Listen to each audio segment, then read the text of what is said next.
Hello, good afternoon, readers. Good evening, readers. I say evening. Good evening, readers. This is Tilly here from Tilly's Shelf, and this is my brother Alfred.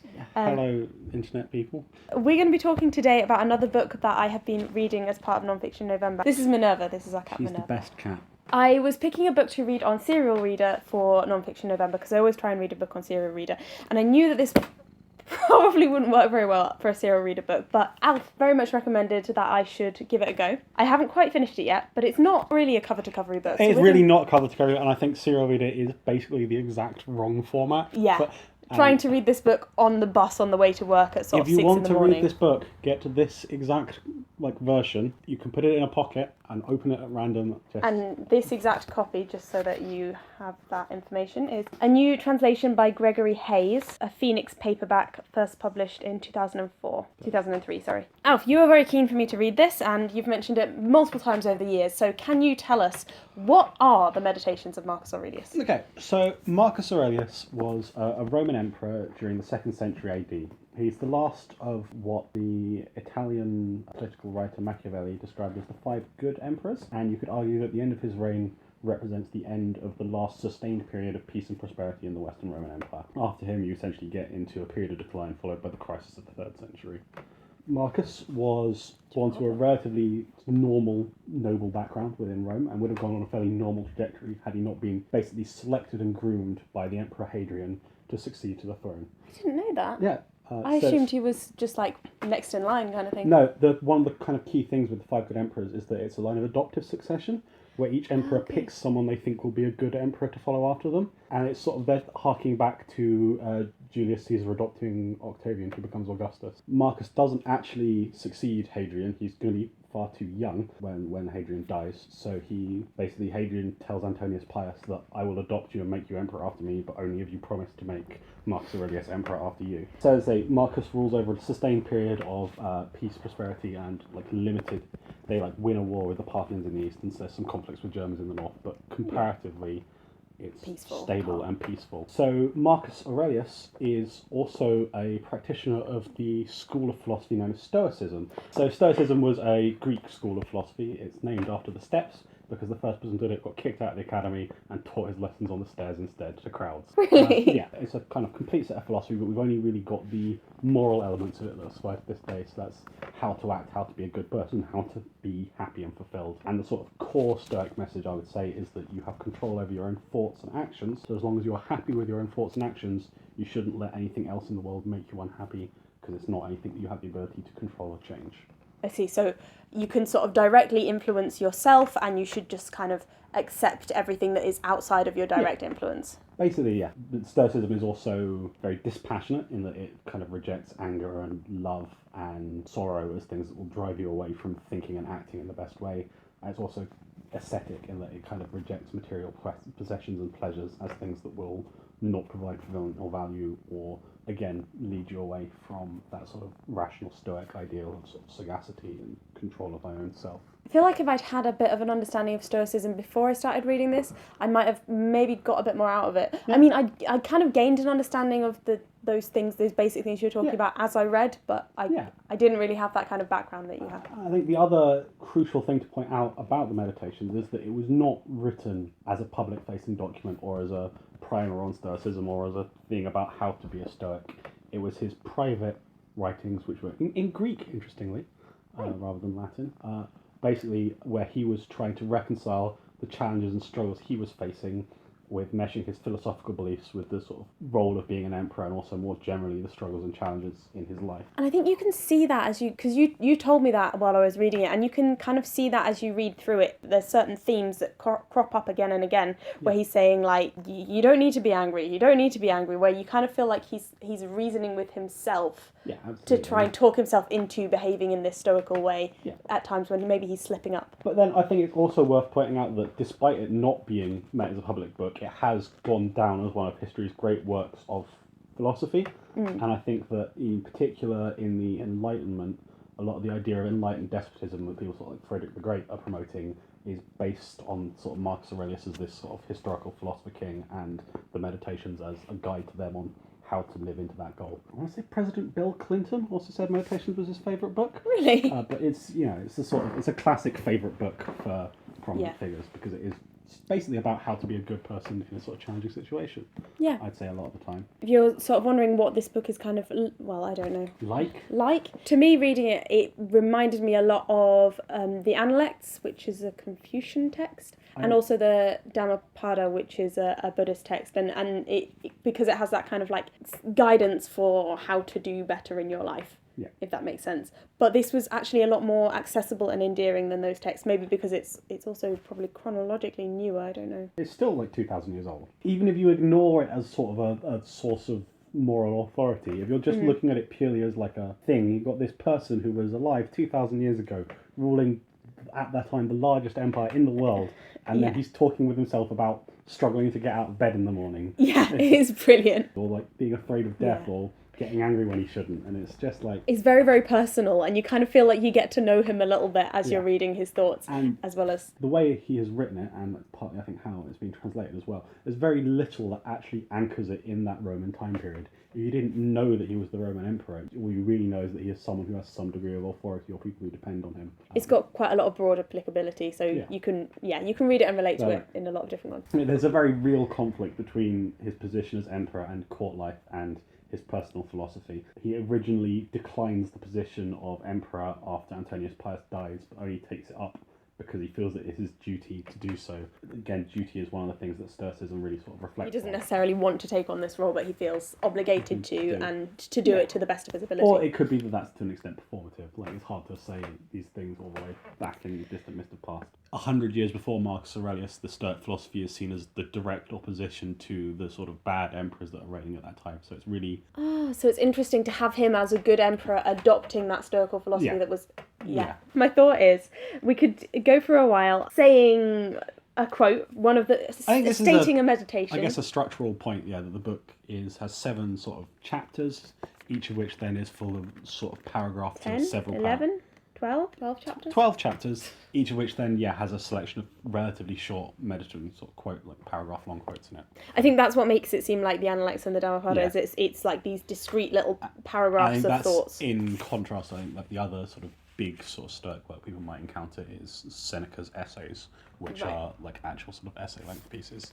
And it's what makes it quite accessible as philosophy, because it's not a massive debate, it's just a little thought that you can then ruminate on. So we're going to pick random quotes, we're going to read them out, and then we're going to talk about them. So I've opened it to page 80, I'm in book 6.16. What is it in ourselves that we should prize? Not just transpiration, even plants do that, or respiration, even beasts and wild animals breathe. Then what is to be prized? An audience clapping?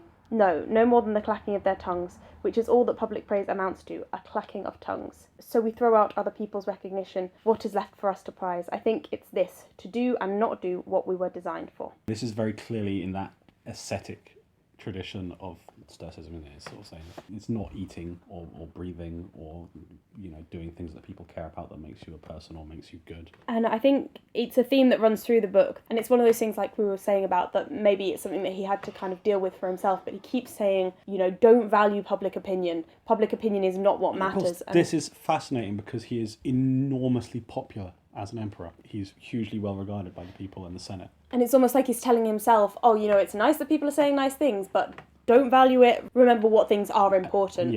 The praise is a side effect of doing your duty and being, a good person rather than a goal in itself. And he keeps saying, what's the value of posterity? What's the value of having your words passed down through the ages? There's no value to it, because at the end of your life, that's the end of your life. Dead, everything's rotten. Yeah. It's quite interesting, obviously, then, like in terms of afterlife belief. But then he kind of messes with that in there, because he basically says that if you've been good, you'll get a good afterlife. And if there is one, it's basically, there's like a quote in there somewhere that's basically Pascal's wager, but like about 1,700 years earlier or whatever. Yeah, and also this kind of looking for the position of humans amongst other living things, like saying, plants do this, beasts and wild animals do this. Like, what is it about humans that makes us different and that makes us the sort of the reasoning animal? And there's lots of references to like the power of reason throughout this, isn't there? There is. There's a bit in Seneca that I really didn't like. I'll go over it with you later, it doesn't matter. I mean... Where basically he compares the position of the Stoic. He sort of does like a ladder of rationality that is animals, women, men, Stoics, which I find quite uncomfortable. I don't think there's anything like that in Marcus, but it's kind of important, I think, to me to remember these philosophies are a product of their time and Yeah. the rules and inequalities of those times, and that, you know, that they can talk about the value of freedom in allowing you to think and act in the right way in a society that was hugely dependent on slavery.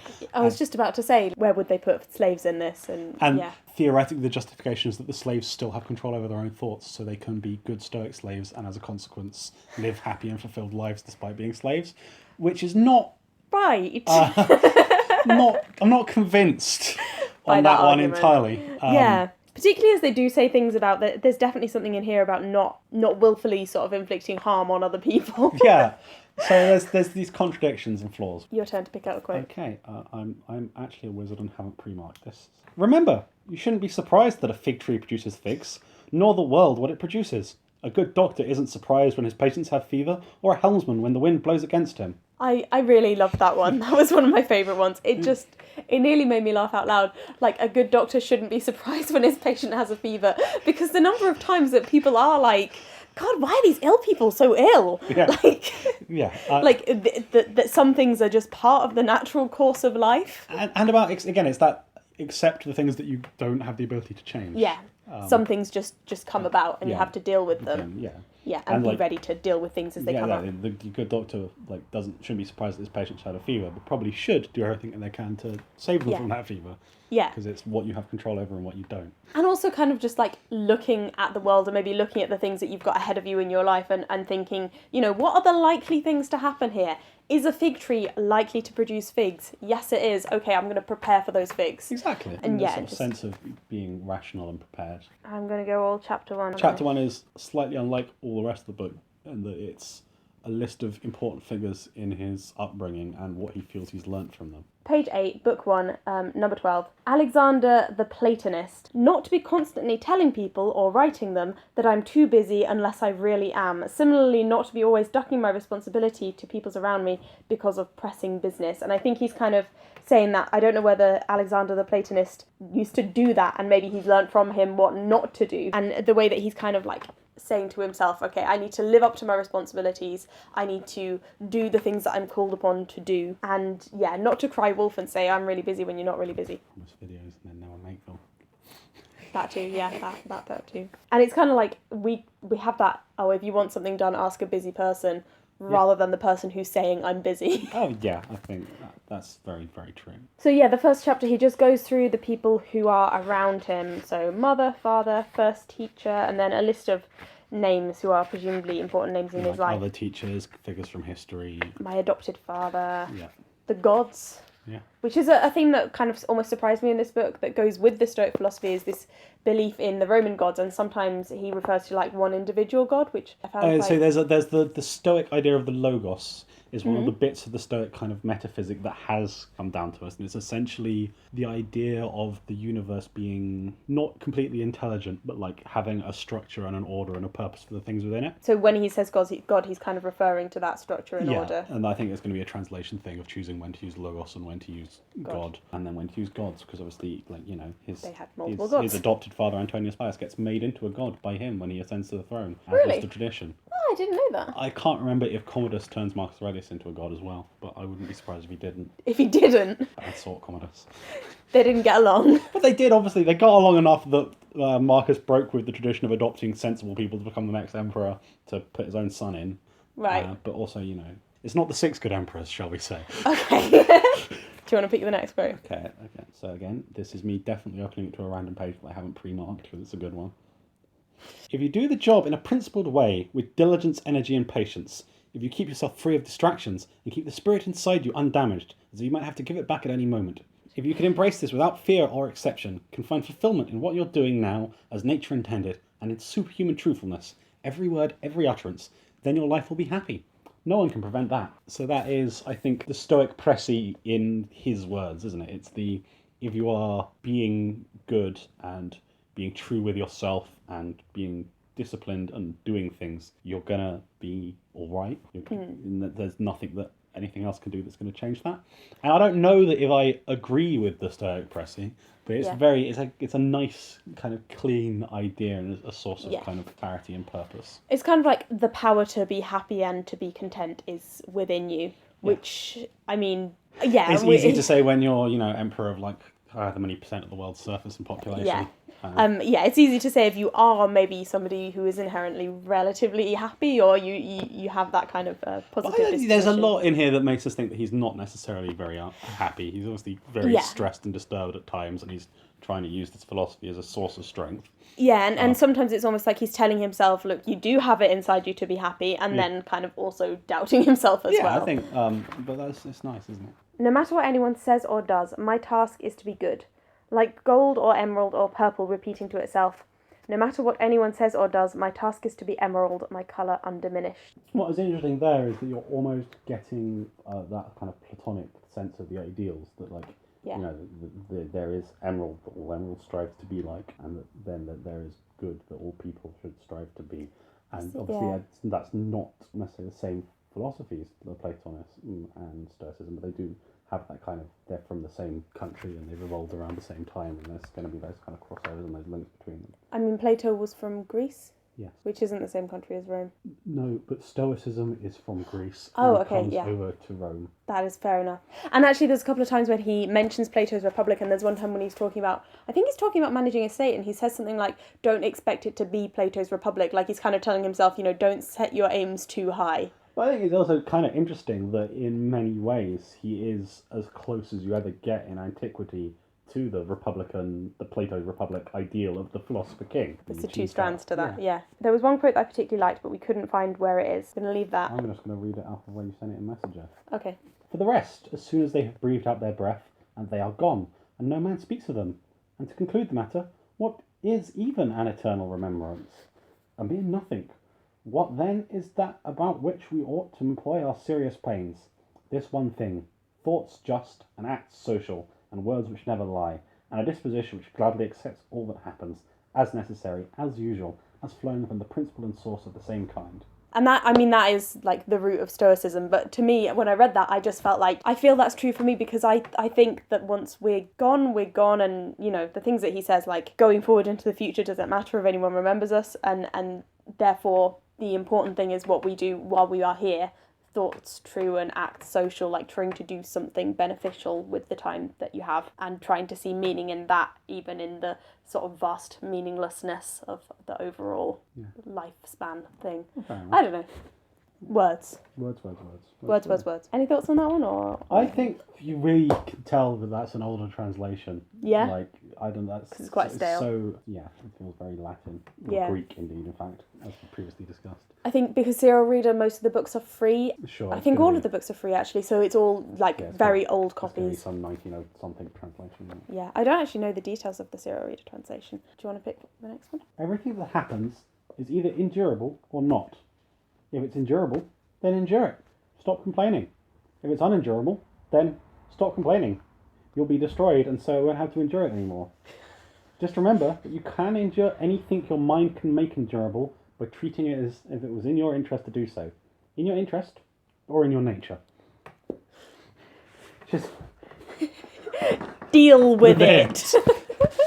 Stop whining. And I guess from your perspective, I don't know how, there's lots of stuff that is endurable but still ruinous. Yeah, I did have questions when I read that, how much has he, physically, I don't know about it, sort of emotionally and mentally, but physically, how much has he been pushed to endure? Because there are things that you can overcome, but not just you can just deal with it and think about it positively. He's quite sickly as a person. Oh, is he? He doesn't have the best health. Do we know why? We don't, as far as I'm aware. I'm not a biographer of Marcus Aurelius. So Are you not? I know that. I'm just a big fan. All right, he's quite sickly, and he has a lot of his children die very young. So actually, he does go through some quite tough times. Yeah, and then obviously he's got the stress of governing a giant empire and dealing with competing political factions and invasions by Parthians and Germans and such. Yeah. So you can point out, obviously, for a lot of the first part of his reign, he's not actually the sole emperor. He's got a co-emperor, which was so how did part that of system? Hadrian's plan. Yeah, how did that system work? Basically, they both had all the imperial dignity and titles, but everyone accepted that Marcus was in charge because he was better. I think it's a brief summary. It's a little unfair to the other person. Is that what they used to have? Did they have something like a triumvirate, or they had 3 generals at some point, or 3 emperors? They didn't Before really have Caesar. 3 emperors, but they did during the kind of collapse of the Republic and the foundation of the empire. There's the first and second triumvirate. Oh God, here we go. Julius Caesar, Pompey, and Crassus is the first triumvirate, which is basically Julius is really good at leading things and is ambitious. Pompey has a lot of political clout and authority, and Crassus is very, very rich.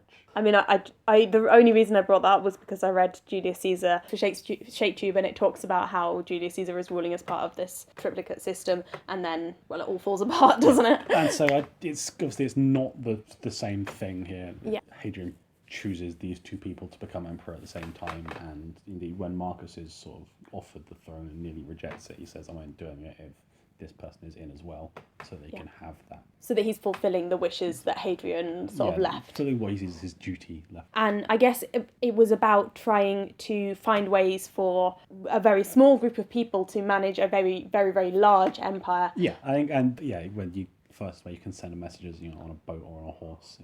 And you do see that when Diocletian reforms the empire much later, he does split it both into 2, and then each of those halves has a sort of junior and senior emperor. Sort of reminiscent of that period of Marcus's rule. Yeah, so he's trying to manage that slightly better, so that one emperor could stay at the heart of the empire and give the support that the heart of the empire needed, while the other one went on endeavours to... lead to campaign. Yeah. Because otherwise you get the thing that happens really often in Rome, where you give someone a big army to go and fight a campaign, they win the campaign, and then come back and say, well, I'm emperor now, and I've got this army that says so. Which is not conducive to the long-term stability of the state, oddly enough. Funnily enough, no. There was one more sort of recurring theme that we both wanted to draw attention to. That it finds it really difficult to get out of bed. Yeah. There's multiple kind of cones in here about getting up. There's one that I sent you on Messenger. Yeah, let's read that one. There's 2 on there that you sent me on Messenger. There's quite a few. Because like I said, I was reading this on the bus on the way to work, so when he's talking about how hard it is to get out of bed, I was like, yes it is. When thou risest from sleep with reductance, remember that it is according to thy constitution and according to human nature to perform social acts, but sleeping is common to irrational animals. In the morning, when thou rousest unwillingly, let this thought be present. I am rising to the work of a human being. Why then am I dissatisfied if I am going to do these things for which I exist and for which I was brought into the world? Or have I been made for this, to lie in the bedclothes and keep myself warm?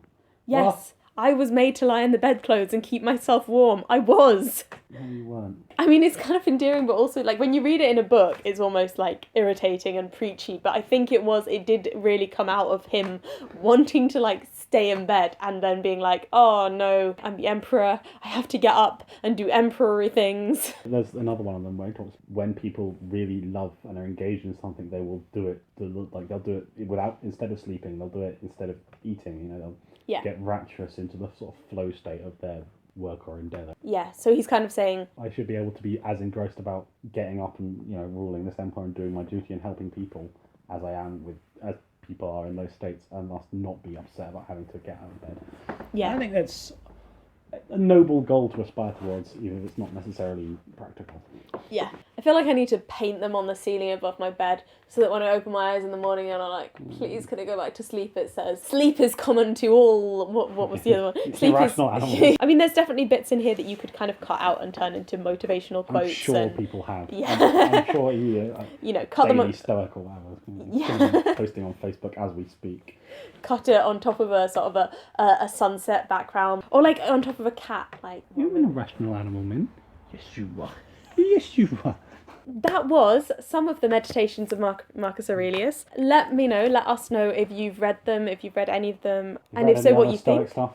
Yeah, what you know about Stoicism. What you think of the quotes that we've mentioned. I will try to put the text of the ones that we've mentioned in the description. Obviously, because there are old translations that are public domain, that you can get the entire book online in multiple places. Gutenberg will definitely have it. I think having a bit of a read, and if it does sort of click us on that you're interested in getting, as you say, the Hayes translation, readable version of it to enjoy and turn to in times of trouble and moral turpitude. So yeah, thank you very much for watching. Any closing thoughts? There's got to be a really good Stoic quote. What's the last meditation? What's the last meditation? This is skipping ahead. This is a spoiler for me. I've only read up to book 10. No, you're going to find out how it ends. You've lived as a citizen in a great city. 5 years or 100. What's the difference? So make your exit with grace, the same grace shown to you. There you go. I think that's a good ending. Yeah, we're going to make our exit with grace. Yeah.